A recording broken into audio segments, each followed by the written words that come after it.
See if I can get through this without clobbering any names or anything like that.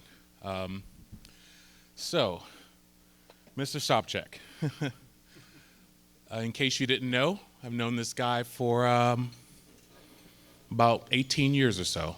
Um, I used to work for him.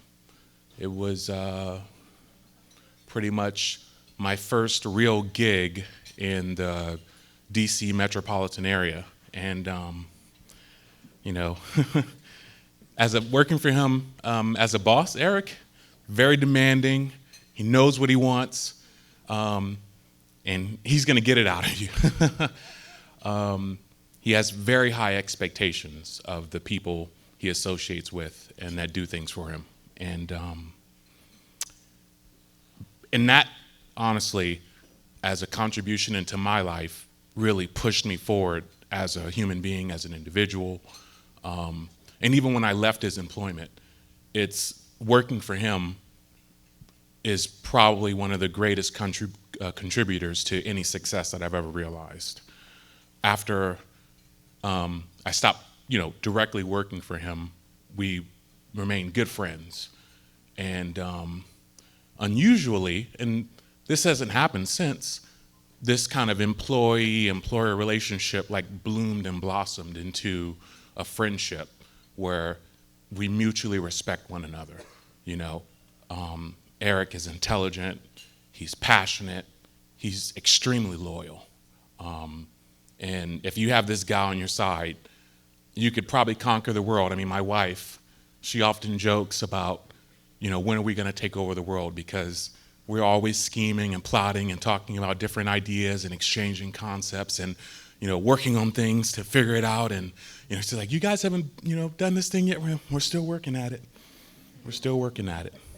I'll tell you a funny story just to tell you how good of a friend he is. So he was in D.C. Maybe over a couple months ago. And so I was moving some things out of our Georgetown office in the Washington, D.C. area. And I said, hey, come on down there because I'm down in Georgetown and we can hang out and stuff like that. And I'd gotten myself into a little pickle trying to move an extremely large filing cabinet from my office into my little Toyota Corolla. And so, he got there and he was like, hey, where are you? And I was like, I'm coming down. And he's like, he sees me, coming down and wheeling this big cabinet, and his eyes got really big. And he's like, okay. And I was like, wait a minute, let me just get my car. And so I run around to the corner, grab my car, wheel it over in front of this restaurant. Now, this is, Georgetown. I don't know if you've ever been there near the waterfront, near the canal. Nice restaurants, lots of people out enjoying their evening and stuff like that. And so here I come with my Toyota, trying to, shove this big filing cabinet into there.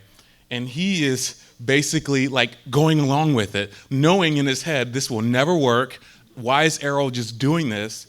And he, like a good friend, allowed me to exhaust myself, never once ridiculed me or said, dude, you're dumb. This is not working. What are you doing? He was there with me all the way. Meanwhile, his beautiful wife, I'm sure, was getting a real big kick out of it.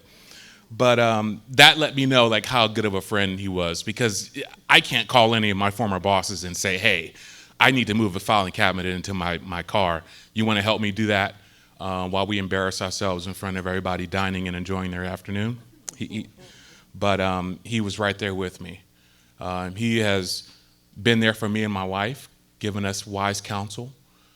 This man is a fountain of knowledge and wisdom, and I really appreciate him. And when he met beautiful Ellen, you look stunning, by the way. Thank you. When he met her, and he was talking about her, everything, I could just see the cheesing through the phone. I'm like, dude, he was just so happy and so enthused, and you have brought such joy into his life, and I am so thankful for that. And when you've known somebody for years, you get to, you see their struggles in certain areas and stuff like that, and to see the joy and the love you guys have is just admirable. And I wish nothing but the best for you.